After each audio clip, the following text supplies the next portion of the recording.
Sziasztok egyszerre, kedves nézők és hallgatók! Ez a 3 részes DHCP sorozat második része. A második rész az ugye arról fog szólni, hogy milyen otthoni modellezések vannak DHCP használatát illetően. Nézzük meg az első példát.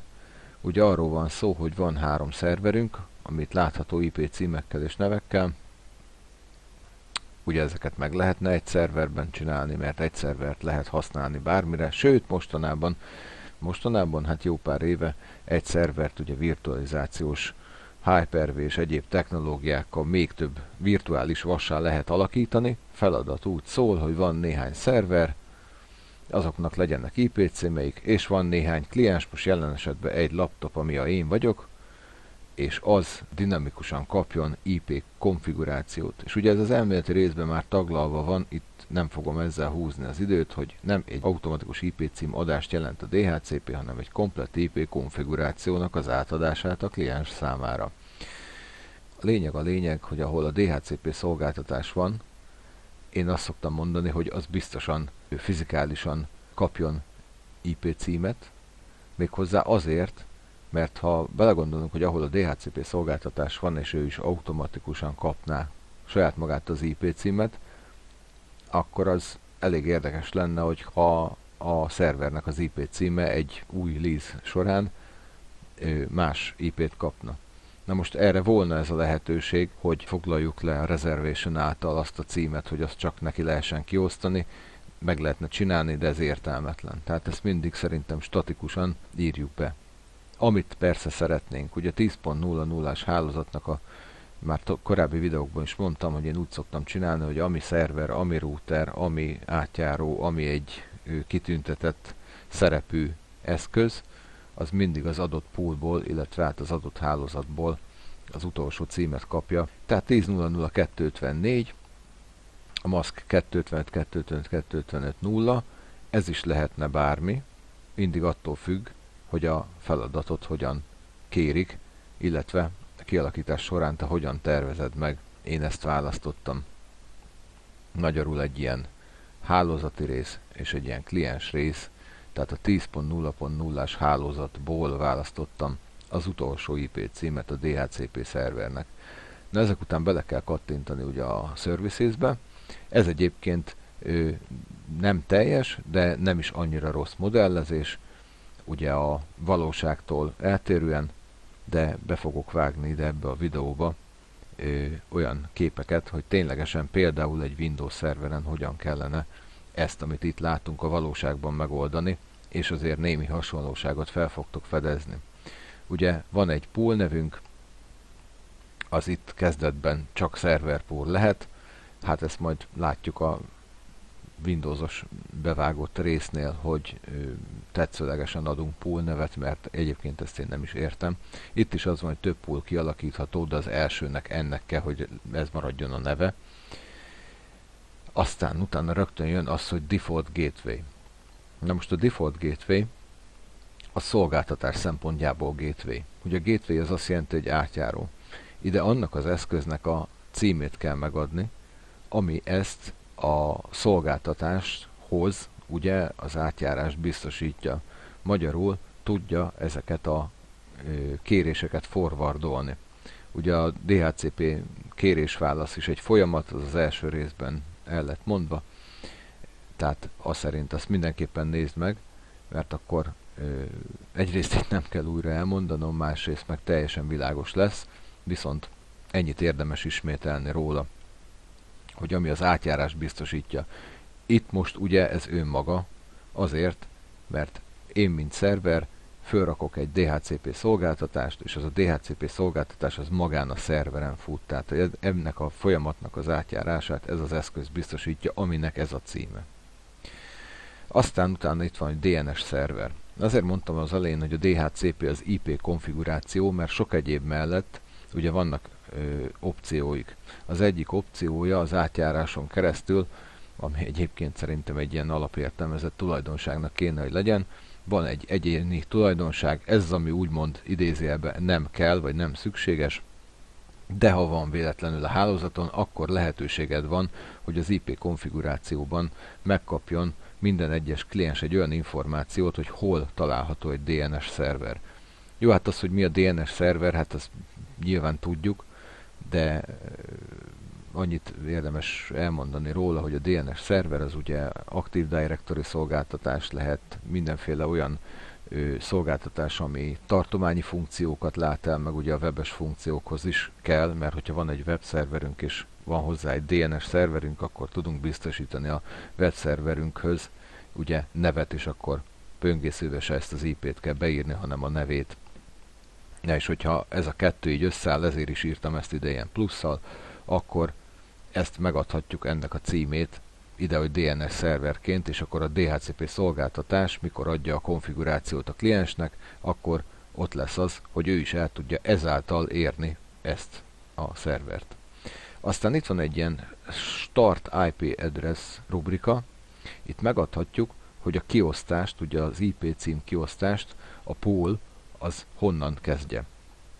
Ez pedig azért érdemes úgy megadni, hogy ne ütközzön a statikusan megadott elemekkel, hogy ne ütközzön. Na, ezt jól megmondtam. Ez lehetne akár 10 is, de már lehetne itt az ábrából láthatóan akár 3-as is, és akkor ugye a maszk miatt az utolsó szegmensben ugye akkor azt jelenteni, hogy 3-tól osztanak ki 254-ig címeket, és ugye itt például bajba lennénk egy ilyennel, mert kizárt IP címek tartományát se tudjuk megadni ebben a modellezésben, bár a videóban megint mondom, ami Windows szervert fog bemutatni, abban látszódni fog, de nem tudjuk megadni, és így, hogyha volna 251 kliensünk ezen a hálózaton, akkor bajba lennénk, mert az utolsó az megkapná a 254-es címet, ami a DHCP szerverünk, és az problémákat okozna, tehát egyel kevesebbet tudnánk felhasználni.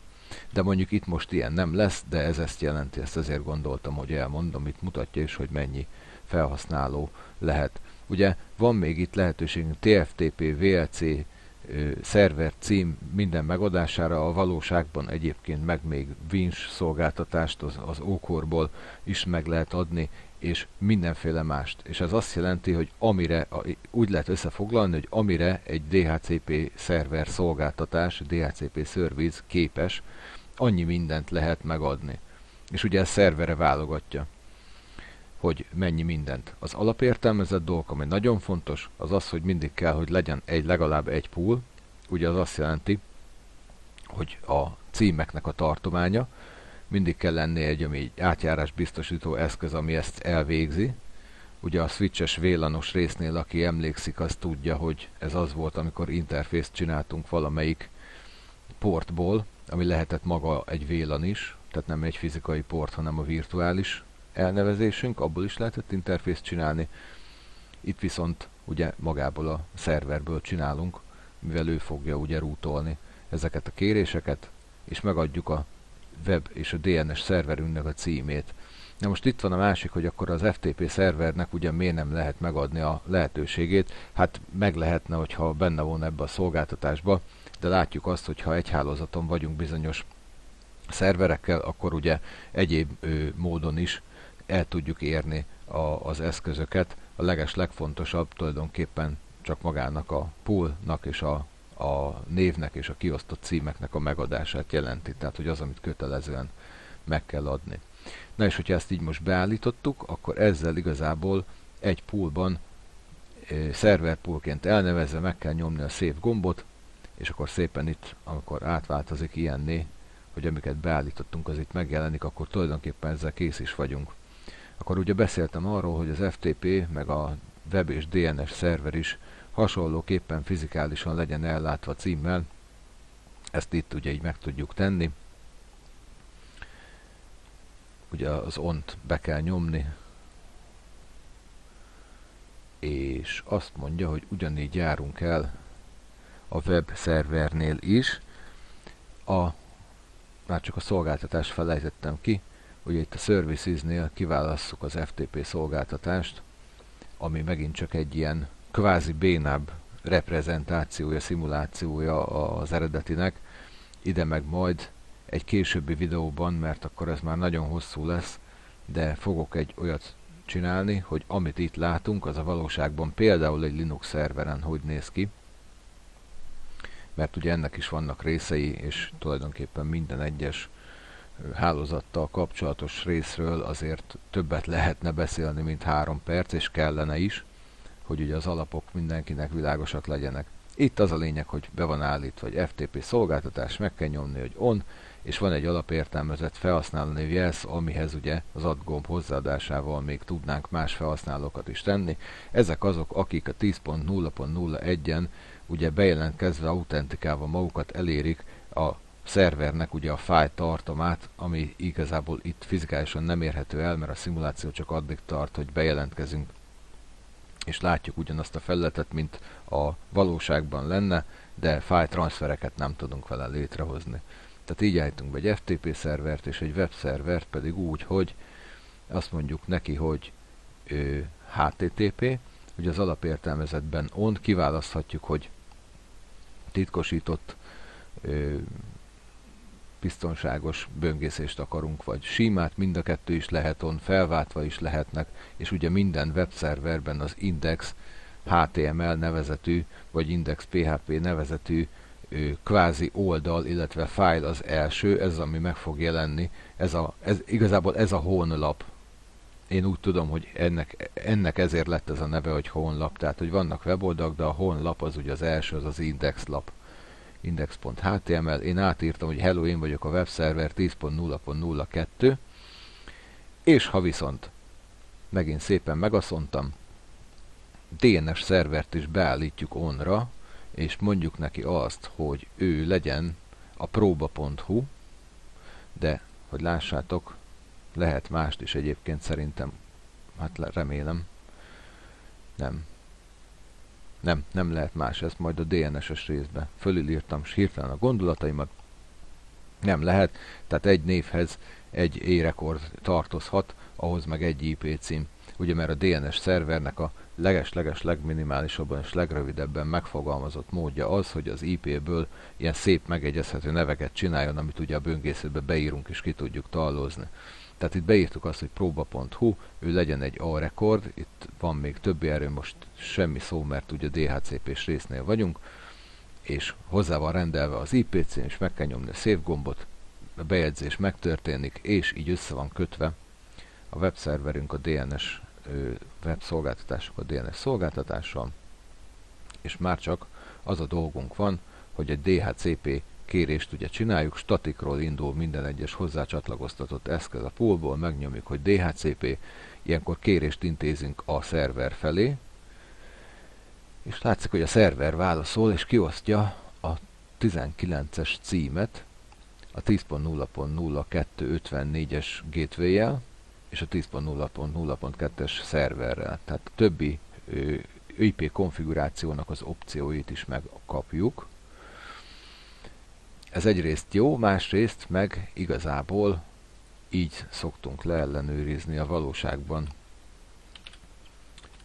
az ipconfig per al parancsal információt arról, hogy mi az IP konfigurációnk. És ugye ebből is látszik, hogy az IP konfiguráció a DHCP, amikor aktualizálva van, illetve be van kapcsolva, static addressing vagy DHCP addressing, és akkor on vagy off, hát itt nem azt írja ki, de hogyha DHCP szerver mellett van egy érték, egy IP cím, akkor az azt jelenti, hogy ott van, és akkor ezért van az, hogy itt DHCP szolgáltatásunk van, de az a lényeg, hogy itt megkapunk mindenféle információt, és a DHCP-től is ugye a konfigurációs opciókat, méghozzá az, hogy mi a default gateway, az látszik, hogy ugye önmaga, és mi a DHCP szerver, az is ugye önmaga, milyen címet kaptunk, hozzá milyen alhálózati maszkkal, és hogy van egy DNS szerverünk is, és annak mi a címe. Tehát ez úgy néz ki, hogy ez működik. Ugye fontos az, hogy a IP4-es és az IP6-os, vagy esetleg más adapternek a beállításait az alt opció hatására ugye kilistázza. Na most pingessük meg, bár ilyenkor már nem kell ellenőrizni, mert működik, de viccből pingessük meg a 254-es címet, ugye ez maga a DHCP szerver, válaszol, akkor oké, ugyanígy az FTP-t is, és ugyanígy a DNS-t is. Ezeket csak azért, mert ugye mi most automatikusan kaptuk a konfigurációt, tehát a szervertől kaptunk IP címet, viszont ezek statikusan bevert címek, és mégis, ha egy alhálózaton vagyunk, akkor bizony létrejön köztük ugyanúgy a kommunikáció.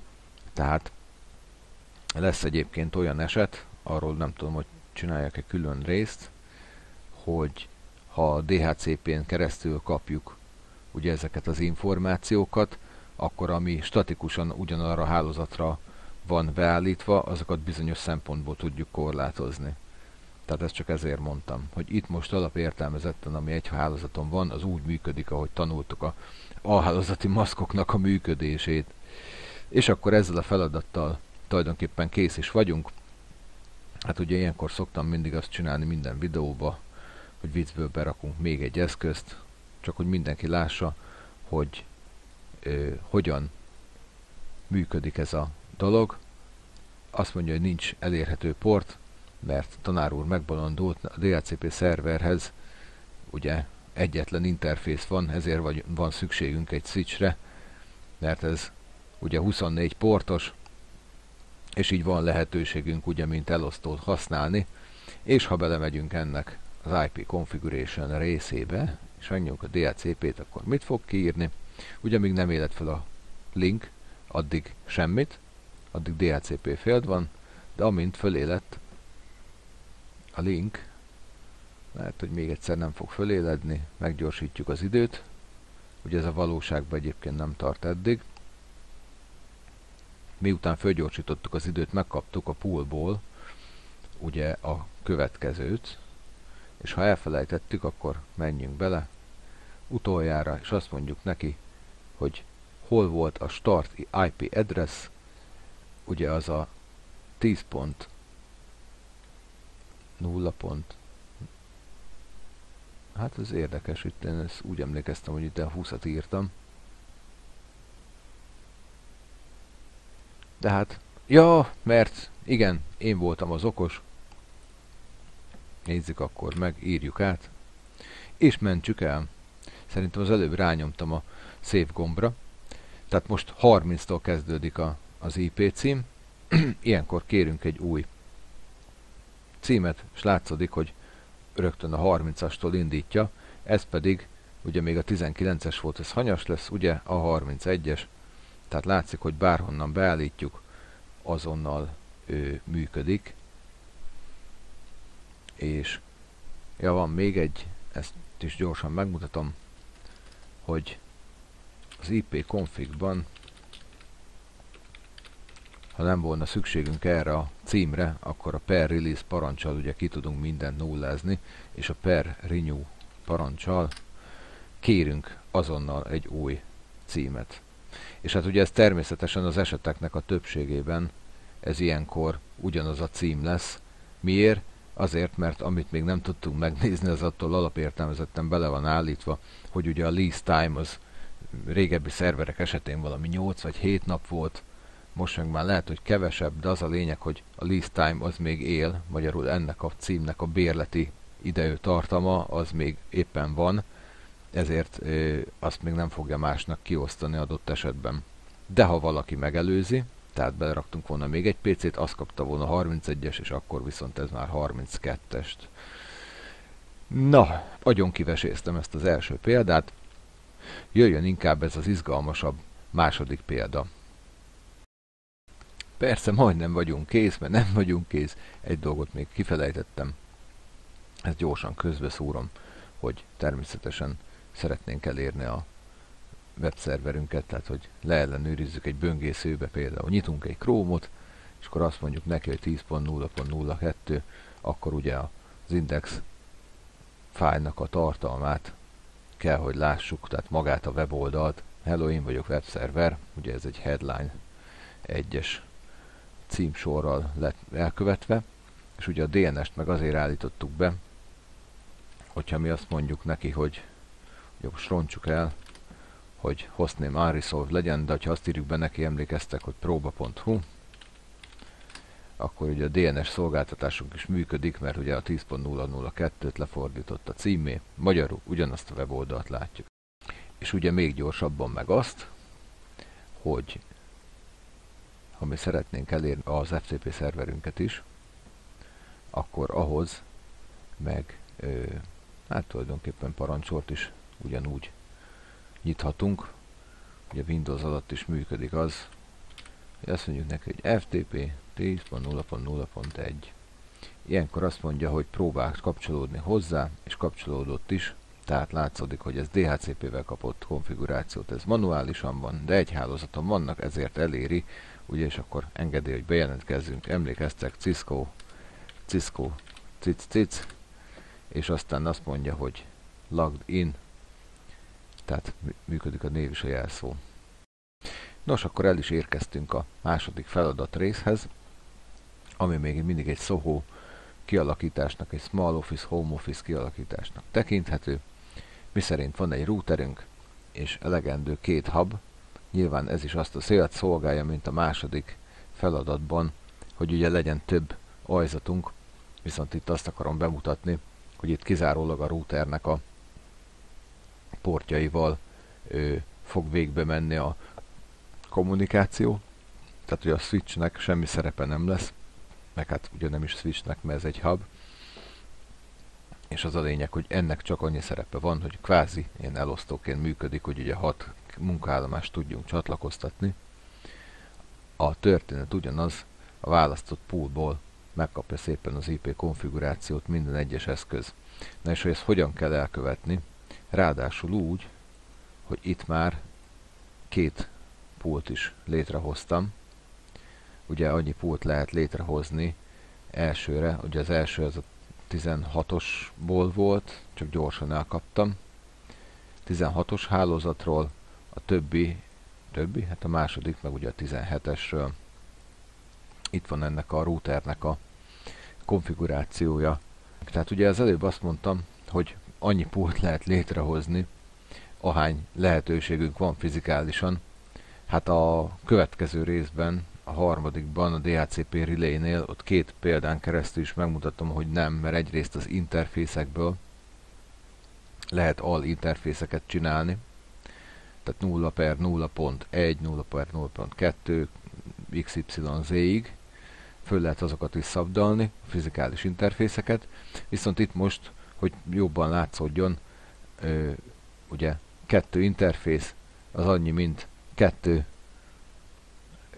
pool, IP pool. És hogy mit választottam? Hát egy 192.168-as hálózatból mondjuk a 16-osról, hogy ez is látszódjon, nem mindig az legyen, hogy 0 vagy 1, tehát hogy ide is bármit írhatsz, úgyis a maszk fogja meghatározni, hogy milyen alhálózaton tartózkodsz.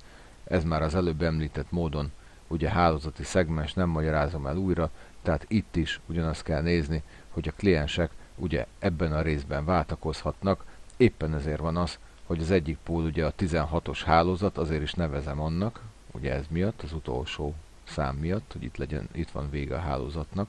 Ez a 16-os hálózatból való, míg a többi kliens pedig a 17-es hálózatból, amit itt is megmutathatok, hogy ez miatt. Ezeket szépen beállítjuk, konfigurációs üzemmódba kell térnünk, és ugye azt szeretnénk most első körbe elérni, hogy az egyes interfészeknek adjuk meg konkrétan a címét, hát ezt ugye úgy kell elkövetni, hogy IP address azért nem csinálja meg, mert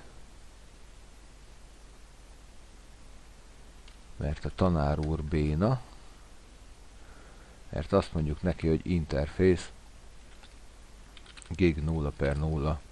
Ugye, minek tudnánk IP címet adni? Természetesen egy interfésznek. Tehát a 0/0-án mondjuk neki azt, hogy IP address, rögtön kiegészíti a tabgomb, nagyon ügyes vagy tanár úr. Azt mondjuk neki, hogy 192.168 és 16 és 30, és azt mondja, hogy incomplete command, mert egy IP address-t, igazából egy interfészt, ezt mindig úgy kell beállítani, hogy egy alhálózati maszkkal, ugye mert ettől fogja meg tudni meghatározni, hogy ezen az IP címen, de melyik hálózaton található ez az interfész. Ugyanígy kéne eljárni a másikkal is, elég a fölfele nyilat nyomogatni, és beírni gig 01, és azt mondani neki, visszamenni, és csak a backspace-szel lehet visszaterelni 17.30, és már is megadtuk ezt a kettőt. Ugye ilyenkor még itt a szimulációban és a való életben is ezek pirosak maradnak, mert érdemes még a no shut parancsot kiadni, ami egy sort eredményez, hogy a link up and ready, és ugye aktív a port, ezt mind a kettőnél, de ugye ez egyszer meg van téve, akkor itt nem fog látszódni. Utána mi következik? Hát ugye látszódik a konfigurációban, hogy szinte minden a sor elején kezdődik, és van, ami egy picit beljebb. Ugye, ha valakinek nem olyan jó a szeme, az nem látja. Inkább azt mondom, hogy soran, és akkor itt egy nagyon picivel nagyobban láthatjuk ugyanazt. Ez a legfontosabb. Ezt tapasztalatból mondom, hogy a tanulóknak ez mindig egy olyan sarkalatos pont, amit valamiért, de egyébként nem, tehát hogy nem értenek meg, de nem azért, ez nem az ő hibájuk, hanem azért, mert ugye a szolgáltatások és a beállítható opciók és konfigurációs lépéseket mindenki logikusan egyben gondolja. És akkor azt mondjuk, hogy ha DHCP-ről van szó, hogy azoknak is a beállításait akkor biztos be kell írni, hogy DHCP üzemmódba kerüljünk, és akkor onnan mindent be kelljen állítani. Na hát ez most ennél sajnos nem úgy van, mivel ez egy IP parancshoz tartozó történet, és hogyha innen nézzük, akkor az IP-hez képest ténylegesen egy sor magasságban vannak ugye a DHCP-nek is a beállítási lehetőségei, de tulajdonképpen nem is ez a magyarázat, hanem úgy kell ezt tulajdonképpen megérteni, hogy amikor mi megadunk egy DHCP poolt, mi annak adhatjuk meg a további tulajdonságait. Tehát ami most itt nincsen DNS szervert, Winch szervert és mindenféle olyan opciót, amit ugye engedélyez az eszköz, és amit be akarunk állítani. És azt mind a poolhoz rendeljük. Mert látszódik, hogy a poolból több is lehet. De mi látható még itt? Az, hogy amikor a szoftveres módszerben ugye azt mondtuk, hogy mi a default gateway, akkor a routernél meg azt mondjuk, hogy mi a default router.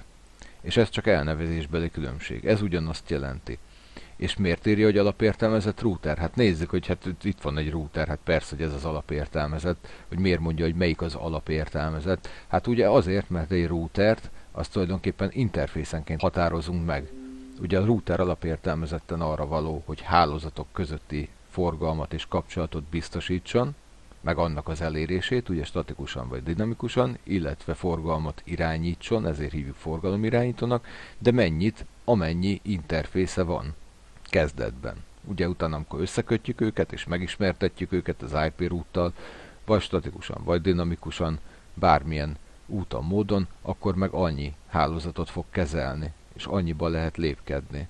Ezért is vannak rajta ezek a nyilak. És most jelen pillanatban ez a router igazából két router, mert az interfésze egy-egy hálózatnak az átjárását biztosítja. Kezdetben úgy érdemes megtanulni, hogy ahány interfész, annyi pult lehet egy routeren. Tehát a logikusan végig gondoljuk, és így könnyebb szerintem megtanulni. A többi, hogy ez nem igaz, az majd később, illetve egy későbbi videóban lesz. Na már most. Itt már lehetőségünk van ebben a routerben továbbá arra is, hogy hogyan lehet kizárni címeket. A kizárt cím és a lefoglalt cím az itt nekem azért jelenti ugyanazt, soha nem fogja ugyanazt jelenteni, de itt azért jelenti ugyanazt, mert ugye ennél, amikor megadjuk azt, hogy a 16.50-től 16.99-ig ne kaphasson címet a DHCP-től senki, akkor ezzel tulajdonképpen olyan, mint hogyha a rezervátumban, nem, ott indiánok vannak, tehát a lefoglalt IP tartományába írnánk be ezeket, mert ott meg az lesz, hogy dinamikusan kiosztja nekik az IP konfigurációt, de az adott kliens az mindig ugyanazokat az IP-ket kapja. Itt meg ugye azt mondjuk neki, hogy mi az, amit kizárunk a poolból, hogy ami a konfiguráció átadás során ne kapjon meg. Na most, hogyan adunk meg egy pult? Ugye még az látszódik, hogy az interfészek, fizikálisan ezek, a gig 0 és a gig 0/1, azoknak ugye meg van adva az IP címük, és hálózatba vannak rakva a maszk által. Ez a többi DHCP-s katyvasz, ez meg itt van fölül a konfigurációban. Hogy akkor mégis mi köze van, és honnan fogja tudni, hogy melyik melyikhez szól. Itt jön be megint csak az, hogy a pool az tulajdonképpen egy ilyen parancscsoport, és mivel ott van nem interfész alatt, ezért a conft beírása után azt mondjuk neki, hogy IP DHCP, hát ugye az IP és kérdőjel hatására itt van, hogy mennyi mindent tudnánk csinálni, és mennyi minden videót kell majd még nekem csinálni.